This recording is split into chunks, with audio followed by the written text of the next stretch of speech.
most people don't know that I'm a huge fan of history. And I don't care if it's ancient history, if it's Greek mythology, if it's American history, if it's African history. I just love history. And a lot of times when I'm thinking about our economic circumstances or just the state of my community, I like to reference it from a historical perspective because it gives me a lot of clarity in how we got to where we are. And I really don't think most people understand the connection because it's hard to really understand history chronologically, right, if you don't really study or read it. But that's one of the things that intrigues me so much, and I think about it often. And, you know, most times when we talk about the stuff that's going on in our community or why we are affected the way we are, we go all the way back to slavery as a reference point. And I think that's a mistake because modern history is even more relevant in our current circumstances. And I'm going to tell you why. Because I think a lot about how we got to this point. How we got to a point where we spend $1.5 trillion per year and we have an average net worth of less than $17,000. How we've created more millionaires in the past 40 years in our community, and yet 85% of our children can't read.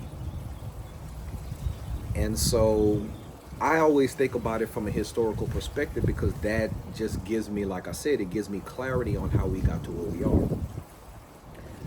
Also, a lot of people I don't think know that my uncle was a freedom rider. My uncle George Raymond was very active in the civil rights movement in the 1960s. He was a leader and organizer for CORE, especially in Mississippi, where we face probably the most oppression ever. It's still one of the most oppressed states ever. And he died at 30 years old. He died before I was born. But as an adult, I learned about his history. And I learned about some of the things that he went through, and I learned about some of the things that he believed in that really gave me a sense of responsibility in who I am as a man and what I do with my life today. And I remember the first time just reading about him. He's in the museums. He's in the African American Museum in Atlanta, Georgia. He's in the African American Museum in Jackson, Mississippi. There have been books written about him. But I remember first reading about him and some of the things that he went through, just from brutal beatings to being pistol whipped, to having shotguns in his face, to having a bounty on his head. And it was one Saturday morning. It was just a regular Saturday morning. We didn't really have much to do, and I just started reading one of the books on his life. And it's one of the rare moments I can remember as a grown man. Well, I just started crying uncontrolled. And it was almost like I could feel what he was going through, even though I wasn't there. And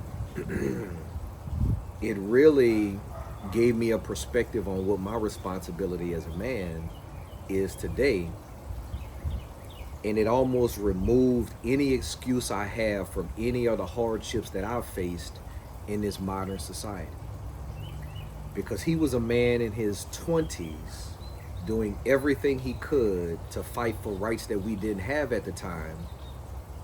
And he didn't see a light at the end of the tunnel. He didn't see any hope. But he was still committed to fighting for the things that we didn't have. And one of the things I appreciate most about my family is that we keep records. And my mother still has the letters that he wrote home. One of his letters, in fact, was written from James Baldwin's apartment in New York City. And we still have the James Baldwin letterhead that letter was written from. But I'm saying all that to say that we didn't just happen upon where we are today. It didn't just all of a sudden happen that we went from 80% two-parent households in the 1960s to less than 30% today. It didn't just happen that we own less land today than we did 50 years ago. It didn't just happen that 80 to 85% of our young black boys in inner cities cannot read or write at an acceptable level. It didn't just happen that we are more divided than we've ever been. Those things were purposeful and they were deliberate, and you have to know history to understand that. And so how did we get here? How did we get here?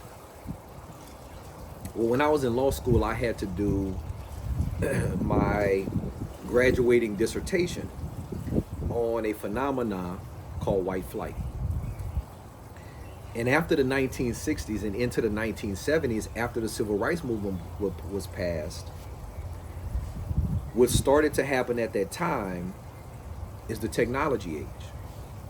We were going from a manufacturing-based economy where we had factories where we built things here in the United States to a computer-based economy where everything was becoming digital, and that essentially brought on the modern era that we see today. Well, during the manufacturing age, you could get a job at the factory and make a living to provide for your own family. A lot of our grandparents, a lot of our great-grandparents, even some of our parents lived during that time. And they could work at the factory, walk home or catch the bus home, and make enough money to feed everybody in their home. Well, in the 1970s, that started to change. And as manufacturing started to die, computer and technology companies started to open up their headquarters in the suburbs. Well, now you have inner city black neighborhoods that were used to for decades working at the factory. Now they didn't have anywhere to work because the factories were shutting down. And so during the 1970s, black unemployment skyrocketed for the first time to double digits.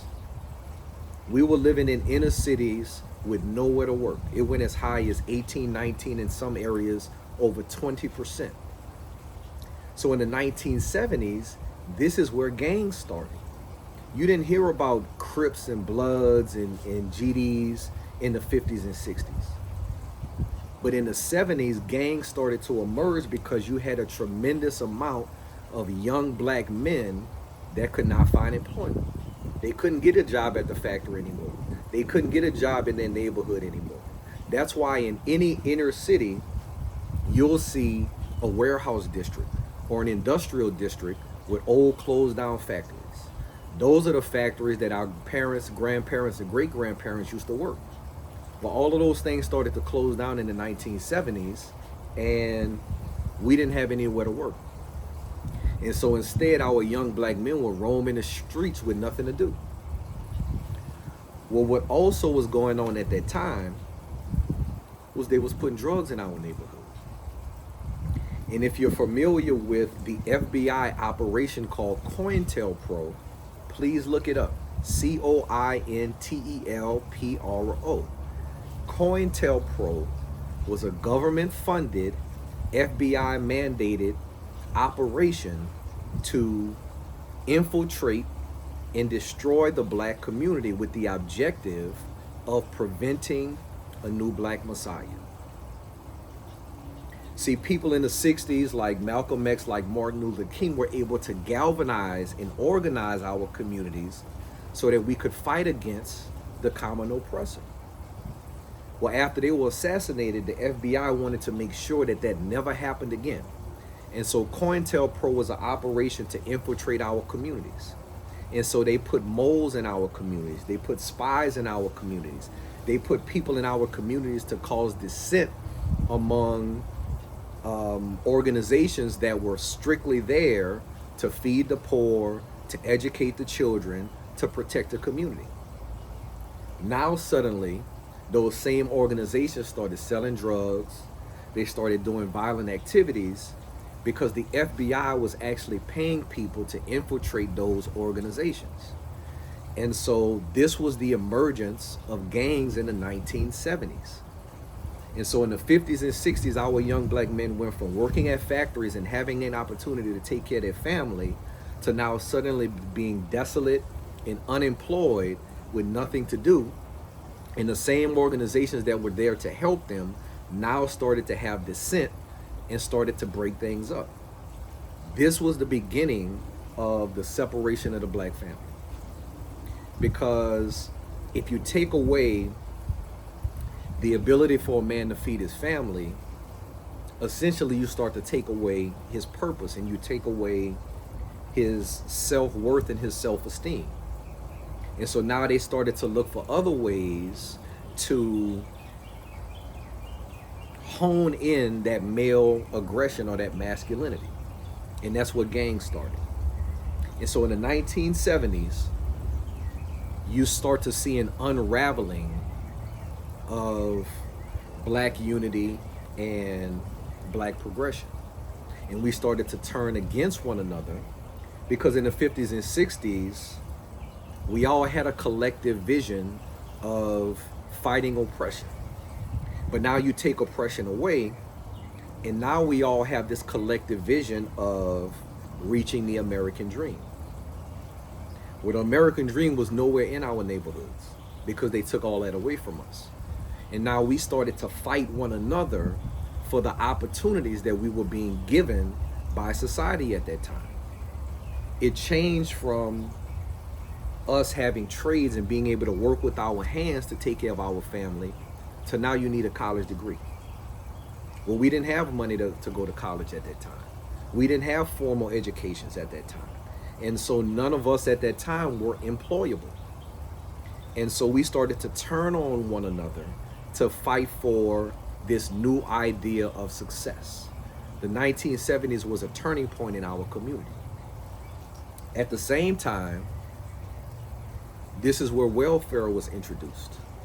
And so you see this breaking up or separation of the black family during this time where you have the highest unemployment rates possible for black men in inner cities. Also, what started to happen was drugs.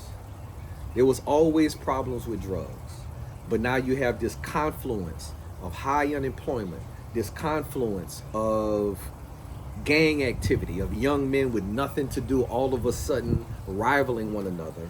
And now you introduce drugs to the mix as a new way for them to make money, a fast way for them to make money. But the trade-off is you have to destroy your own people. You have to destroy your own community. And so this started the process of how we got to where we are today. The 1970s was an extremely tough time in our community because we got what we asked for with civil rights, but now we have nowhere to work. We can't take care of our family, and we're being introduced to drugs and violence as a way to cope with this ineffectiveness of the black man. Then comes the 1980s.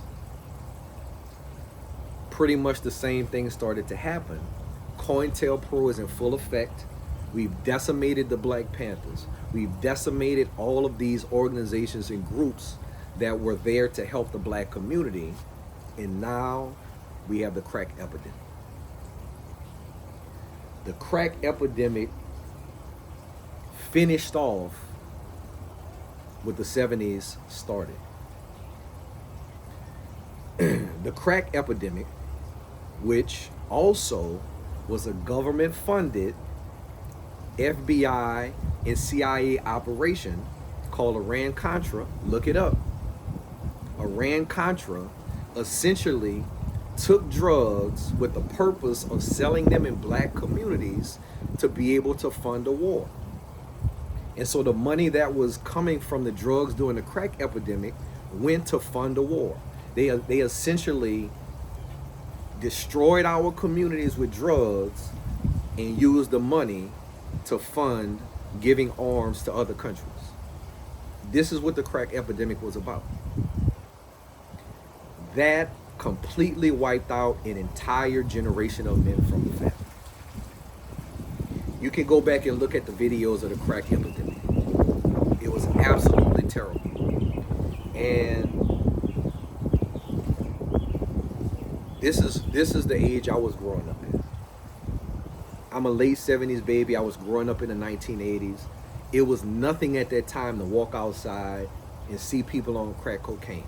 It was nothing at that time to see mothers on crack with children in the house with no supervision. It was nothing at that time to see young boys like me on the block selling drugs, carrying guns, ready for action.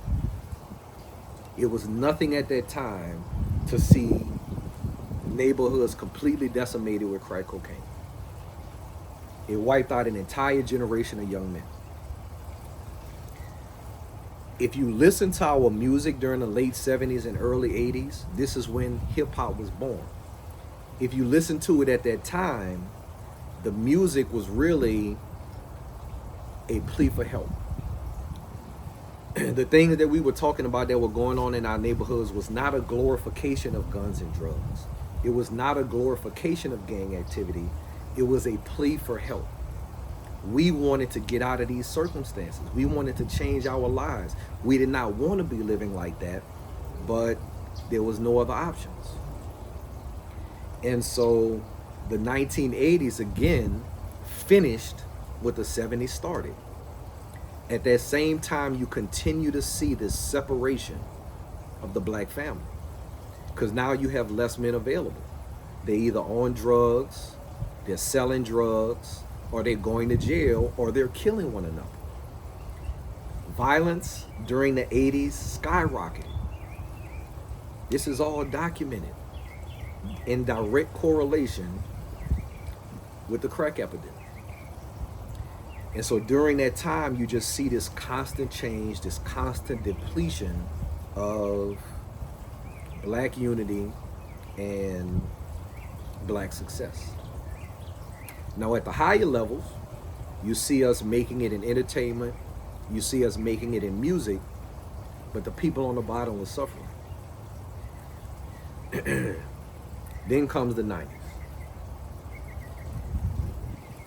In the early 90s, the violence in our community was at an all-time high. I was growing up in New Orleans at the time.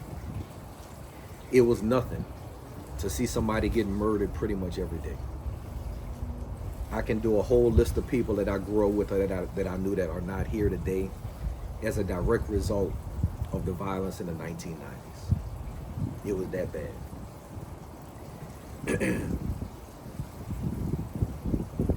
The guiding light during the 90s was that we still had a sense of where we came from. We still remembered, or we still had this nostalgia for our unity. And so even though things were getting worse, there was this underlying push for us coming back together. I believe in 1991 and 1992, the number one song in rap music was Fight the Power by Public Enemy. And the reason why I bring that up is because still in the early 90s, our music was being used to educate and inform us and not being used to destroy us. If you listen to the lyrical content in the late 80s and early 90s, our music was being used as a tool to educate and inform us about the things that were going on in the system. And so that ray of hope, that ray of sunshine was enough for us to still be collectively together, regardless of the things that were going on in our community. And so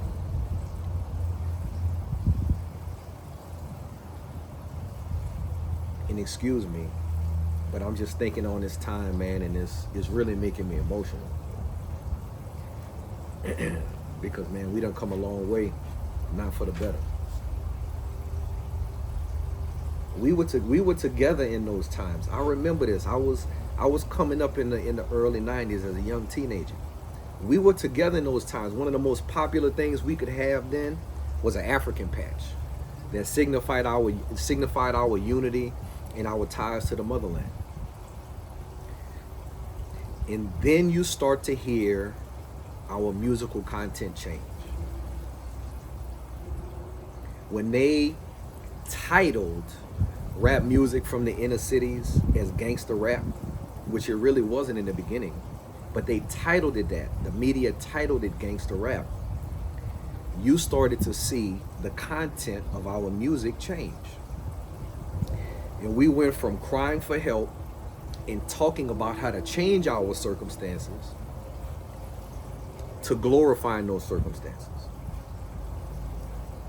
This started to happen in 1995, 1996, right around the East Coast, West Coast beat. And I'm about to put y'all on history. In 1995, in October, there was the Million Man March. The Million Man March was a march on Washington, D.C., where 1 million black men came together for unity, to stop the violence, to get drugs out of our community, and to come together to change our circumstances. That had never happened before. There was not one violent incident. It was one of the most amazing things that you can think of. 1 million black men came together, and not one violent incident, and we were all there from all backgrounds, from all walks of life, from all ages, to change our situation. And this is my personal belief. But once it was seen that we could come together in unity and unison to change our collective circumstances, that's when our music changed. Because right after the Million Man March, Tupac was killed, Biggie was killed, you had an East Coast, West Coast beef, and the entire focus shifted from black unity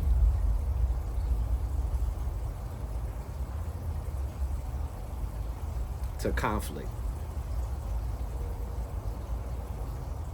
And you see a direct shift in our musical content from unity, from togetherness, from information, to the glorification of guns, drugs, murder, violence, illicit sexual behavior, and all of the things that we know have destroyed us. We started to glorify those things. We started to highlight those things. We started to use those things as attributes and not detriments to us. And over the 90s, over the 2000s, over the 2010s, it got progressively worse, all the way up until the point that now we idolize drug addicts. We idolize murderers and killers of our own people. We idolize people that have no morals, that have no values, that have no sense of purpose or no sense of who they are. And we put these people on a pedestal, give them a microphone, give them a voice, invite them to the White House, and hold what they say in high regard, when we know that their message is destructive to us.